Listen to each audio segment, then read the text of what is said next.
Hi மக்களே, good morning. இத்தனை நாள் நம்ம சேனலில் குக்கிங் சேனல் தான் போட்டிருந்தேன். இனிமேல் விளாக் சேனல் போடலான்னு இருக்கேன். இன்றைக்கி மினி விளாக் 1. இன்றைக்கி எனக்கு டே 5:30க்கு ஸ்டார்ட் ஆச்சு. எந்திரிச்சு சமைச்சாச்சு. சமைச்சிட்டு என்ன சமைச்சேன்னு பார்க்கலாம் வாங்க. இன்றைக்கி நம்ம வீட்டில் என்ன சமையல்னு பார்த்தீங்கன்னா, சாதம் வடித்தாச்சு, ரசம் வச்சாச்சு, பச்சை பயிறு கடையல், முட்டைக்கோஸ் பொரியல்.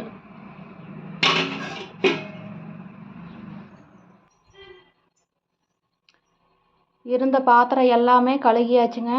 வீடெல்லாம் பெருக்கியாச்சு. கையோட கேஸ் அடுப்பையும் தொடச்சி விட்டாச்சுங்க. நம்ம வீட்டில் இன்றைக்கி இது தாங்க சமையல். உங்கள் வீட்டில் என்ன சமையல்னு கமெண்டில் சொல்லுங்கள். இனி தம்பியை ஸ்கூலுக்கு அனுப்பிட்டு மற்ற வேலையெல்லாம் செய்ய வேண்டியதா. தம்பிக்கு லஞ்ச் பாக்ஸ்க்குன்னு தனியாக எதுவும் செய்யறதில்ல. நாங்கள் செய்கிறதுலையே அப்படியே அதையே சாப்பாடு போட்டு கிளறி கொடுத்துருவேன். இன்றைக்கி டே எனக்கு இப்படி தான் போகுது. உங்களுக்கு எப்படி போகுதுன்னு கமெண்டில் சொல்லுங்கள்.